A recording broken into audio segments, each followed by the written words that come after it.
Okay, we're going to take a look at another type of ignition system. Government requirements require that the spark be hotter than 10 to 20,000 volts. So another system that we have is what we call high energy ignition. This can produce up to 60,000 volts. And we're going to show you how this operates. I want to take the cap off first so you can see what's underneath the distributor cap. Okay, on this one here, you have to use a screwdriver. Has a couple pieces that you have to turn. You push down and give it like a 180-degree twist. Allows it to release the arms, and then you can see what the distributor cap looks like. This actually has a built-in coil. So the coil that they used to have on the outside, like this one, now is inside the distributor cap. Can be replaced separately. Here's your rotor that we were talking about before. You can see how that spins around and distributes the spark basically from the center tower out to the edges to each of these spark plug terminals right here. These are all the terminals that go to the spark plug wires, which go out to the spark plugs. This has that same gear that I talked about, so the camshaft in the engine, when it's spinning, actually drives the distributor and causes it to spin. Now, this particular distributor has a different type of triggering device. Instead of using the old style that we showed you previously, this is, again, a set of points. The problem with the points is this has about a 2-year life expectancy. This has to be replaced because the contacts, you can imagine how many times they're opening and closing when you're driving down the road for 2 years. What happens after time is they get all pitted, burnt just from opening and closing and causing electricity to flow through them. So they have to be replaced about every 2 years, maybe every 24,000 miles or so, should replace them. So this one here, instead of using a set of points, it uses an electronic device. It actually uses one of these. This is called a pickup coil. It's actually mounted underneath the rotor, and what happens when this spins around, the shaft of this spins. Let me take the cap off. Let me grab a screwdriver for that. So if you want to replace the rotor, you need to use a Phillips head screwdriver. So we're going to use this type of screwdriver that has this type of head on it, and remove the 2 screws that hold the rotor on. And again, the rotor should be replaced anytime you put a new distributor cap on. They last maybe 5 years. Okay, so I'm just going to unscrew this real quick and we'll show you what's underneath it.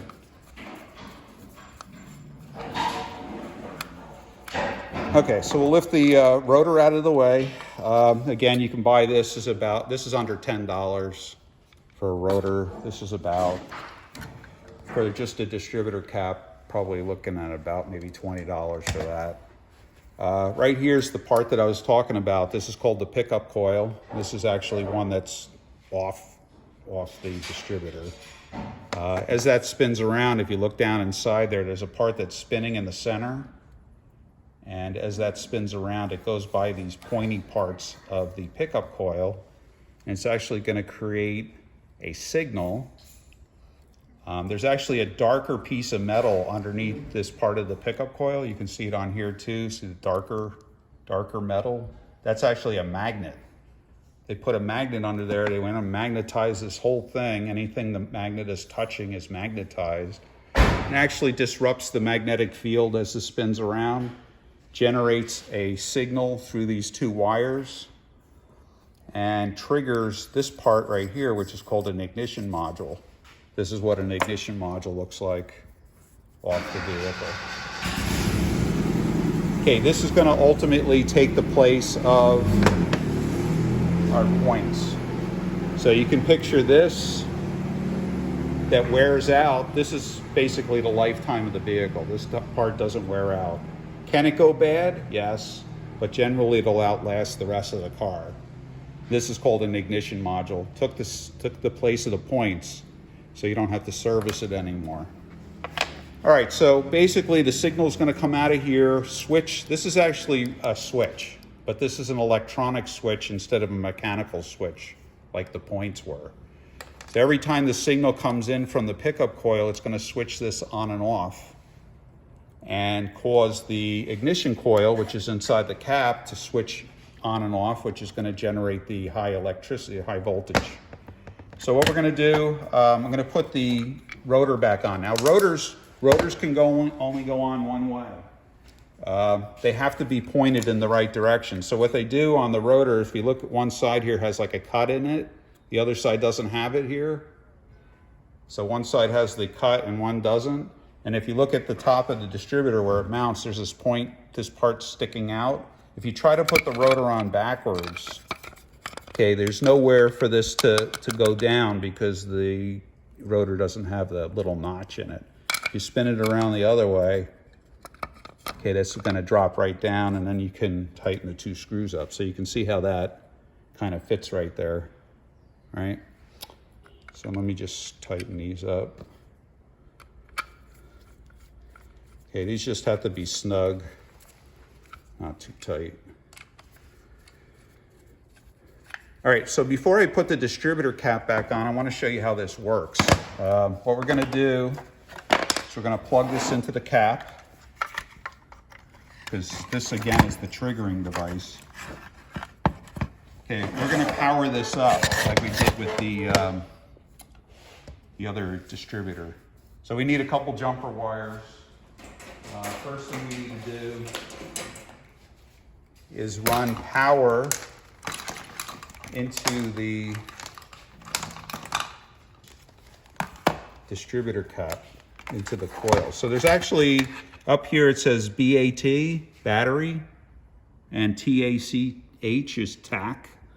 So this is actually where we're going to have our hookup. So it's actually on this side, this terminal right here is where I need to run power into.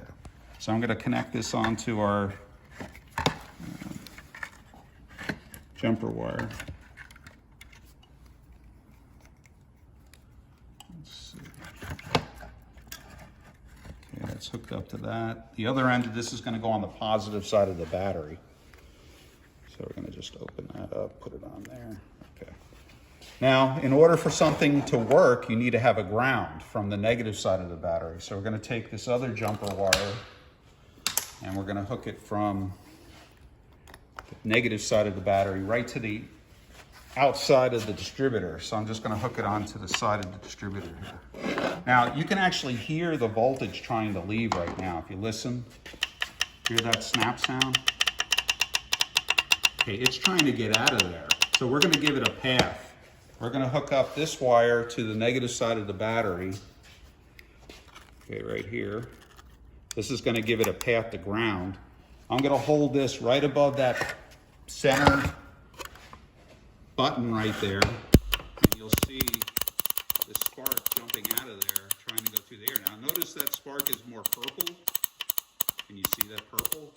That means it's higher voltage. It's like a lightning bolt. That's like close to 60,000 volts there. And notice over here that I'm spinning the distributor around. When I spin the distributor, that's when it actually triggers the coil inside the cap. Now, there is another way you can trigger this, which is pretty cool. Somebody showed me this a long time ago.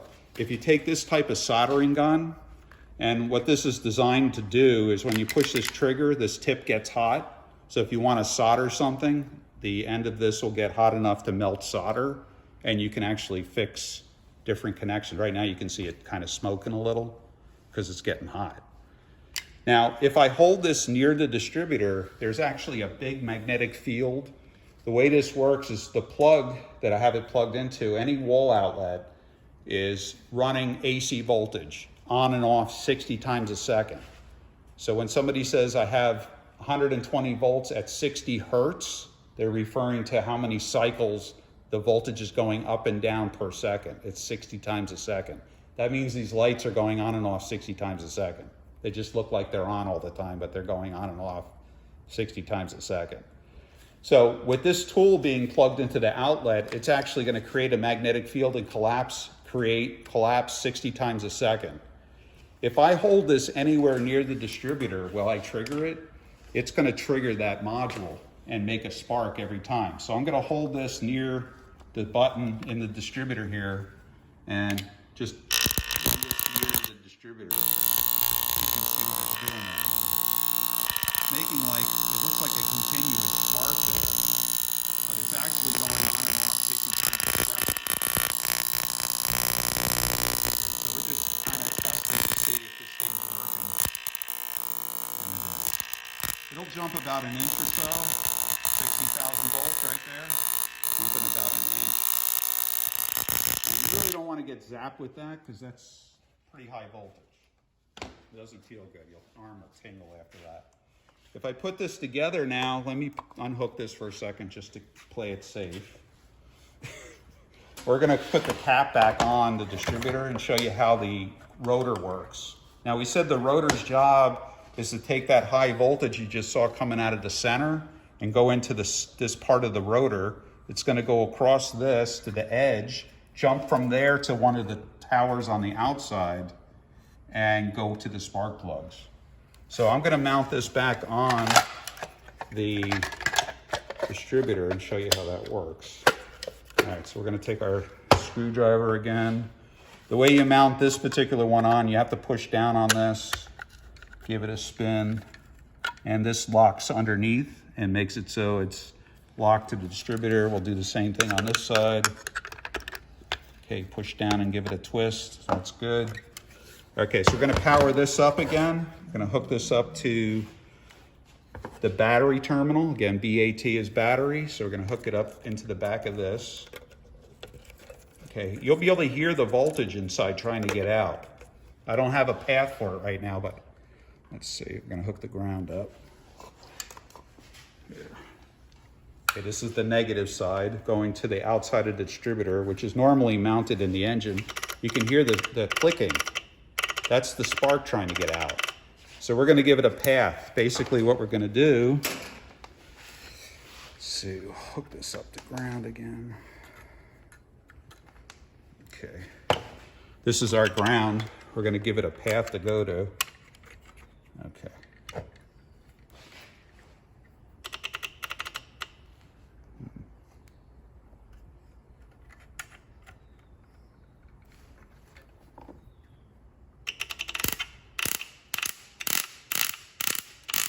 See what the spark is doing? As I spin this around, you can see the spark is jumping out of all the towers and going to this little metal loop that I put here that goes back to the battery, so it has a place to go. So normally what you would have coming out of each of those towers is a spark plug wire. So we would have one of these plugged onto these, and after that's plugged onto that, this would actually go back to your spark plug. So there would actually, on this one, there would be 8 wires coming out, and each one of these would go to a spark plug that would allow the spark to happen at that cylinder. So when this is in the engine, you'd have wires coming out of each one of these. All right, so I just wanted to show you again how a high energy ignition system works. And again, this is the beginnings of electronic ignition. No mechanical set of points, which is the contact points here. So this actually will last, other than the cap and the rotor that you have to replace every once in a while, will last a long time. Don't really have to service, again, the module, which is inside there. This is lifetime. Can it go bad? Yes, then it won't have any spark. Okay, this has to be changed every 2 years.